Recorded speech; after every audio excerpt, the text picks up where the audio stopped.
तो सर्किल, तो वृत्त क्या है? तो एक बिंदु के चारों ओर घुमाने पर जो आकृति बनता है उसे हम क्या कहते हैं? वृत्त कहते हैं। ठीक है।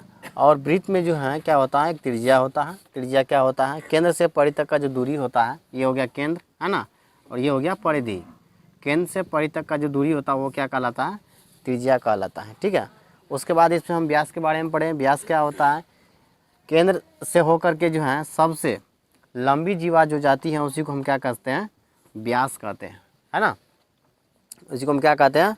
व्यास कहते हैं। जीवा एक परिधि से जो दूसरे परिधि तक का दूरी होता है, एक परिधि से दूसरे परिधि तक का जो दूरी होता है उसी को हम क्या कहते हैं?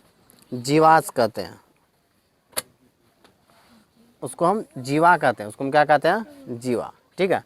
तो एक परिधि से लेकर के दूसरे, जैसे ये कोई वृत्त है तो यहाँ से यहाँ ये हमारा क्या हो गया? जीवा हो गया। जैसे यहाँ पर केंद्र है ना, तो केंद्र से होकर के जो जीवा जाएगा वो व्यास कहलाएगा, है ना। तो एक वृत्त पर जो है अनेक जीवा खींच सकते हैं, इसको ध्यान रखना है। और त्रिज्या की अगर बात करें तो एक वृत्त पर भी जो है अनेक त्रिज्या जो है केंद्र से खींच सकते हैं, और सभी त्रिज्या आपस में क्या होगा? बराबर होगा, है ना। तो उस बात को यहाँ पर लिख भी दिया है कि वृत्त के केंद्र से जो है अनेक त्रिज्या खींच सकते हैं, और सभी त्रिज्या आपस में क्या होगा? बराबर ही होगा, और अनेक जीवा भी खींच सकते हैं। तो यहाँ तक हम सब समझ गए हैं। ठीक है। तो अब इसमें जानेंगे त्रिज्यखंड के बारे में। किसके बारे में? त्रिज्यखंड। और त्रिज्यखंड से पहले इससे संबंधित क्षेत्रफल को जानिए लेते हैं। ठीक है। उसके बाद त्रिज्यखंड से संबंधित क्षेत्रफल को जानेंगे।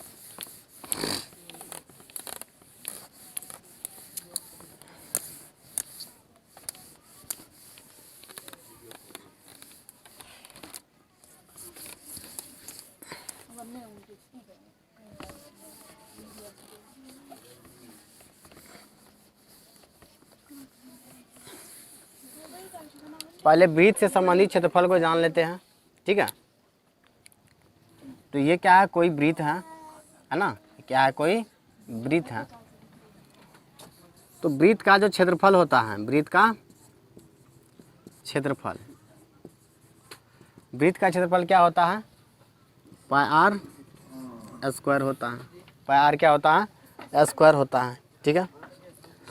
इसी में अगर वृत्त का अगर क्षेत्रफल दे दिया जाए, वृत्त का क्षेत्रफल दे दिया जाए और त्रिज्या पूछे, वृत्त का क्षेत्रफल दे दिया जाए और क्या पूछे? त्रिज्या पूछे, तो डायरेक्ट कैसे याद रख डायरेक्ट कैसे निकालेंगे? तो यहाँ पर लिखेंगे वृत्त की त्रिज्या। किसकी त्रिज्या? वृत्त की त्रिज्या।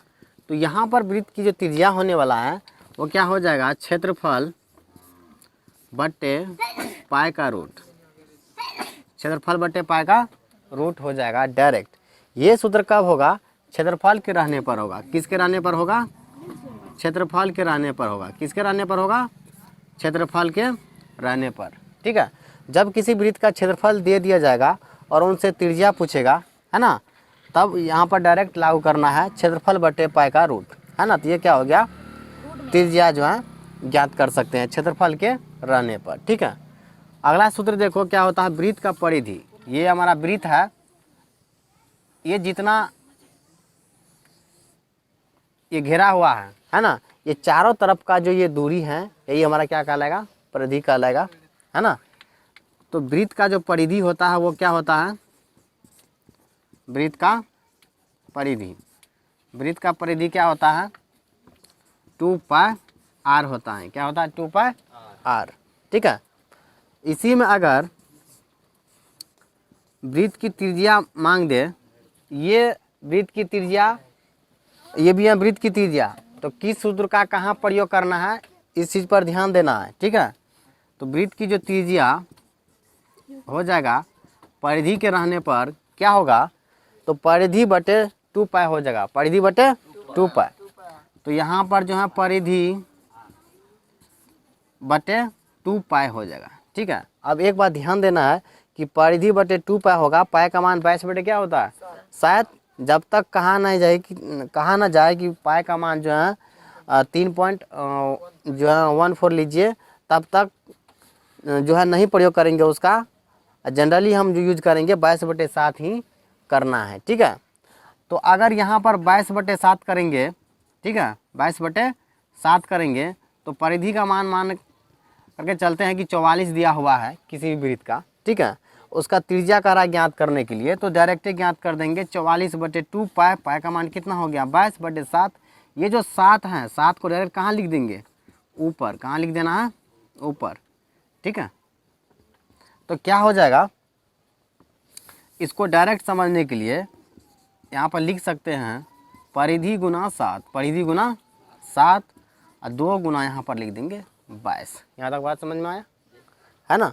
तो ये कब होगा, वृत्त की त्रिज्या परिधि/2 पर, ये होगा परिधि के रहने पर। किसके रहने पर, परिधि के रहने पर, ठीक है। तो ये हमारा हो गया वृत्त का क्षेत्रफल और उसका परिधि, ठीक है। तो एक बात ध्यान देना है कि वृत्त का क्षेत्रफल के लिए हमें क्या चाहिए, केवल और केवल त्रिज्या चाहिए। क्या चाहिए, त्रिज्या चाहिए। और परिधि के लिए भी क्या चाहिए, केवल त्रिज्या ही चाहिए, ठीक है। व्यास जो होता है,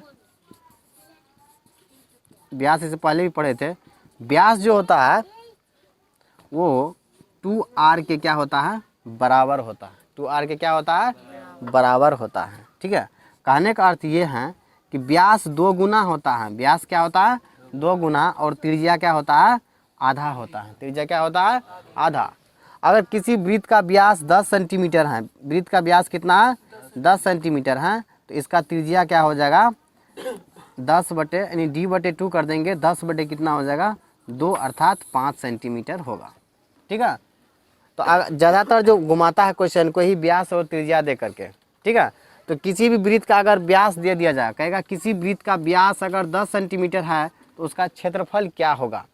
तो अगर व्यास दिया हुआ है 10 सेंटीमीटर, व्यास कितना दिया हुआ है, तो उसको लिखेंगे d बराबर 10 सेंटीमीटर, है ना।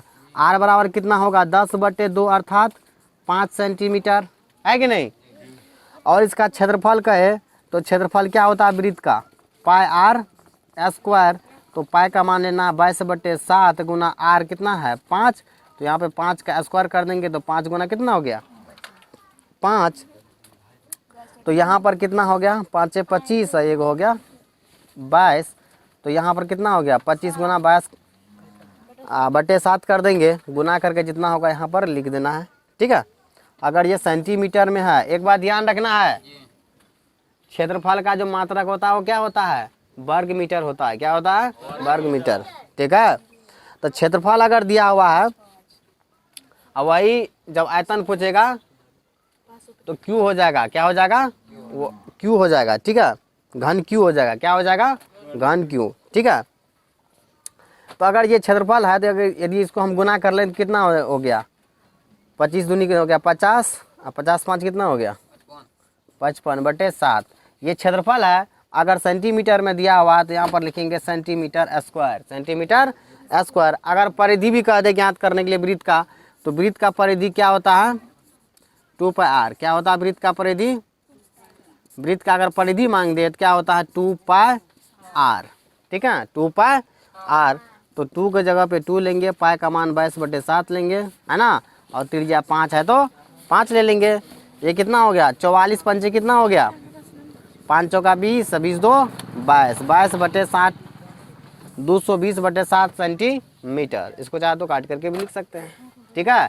तो ये जो परिमाप होगा ये मीटर में है तो मीटर में, सेंटीमीटर है तो सेंटीमीटर में लिखना। क्षेत्रफल रहेगा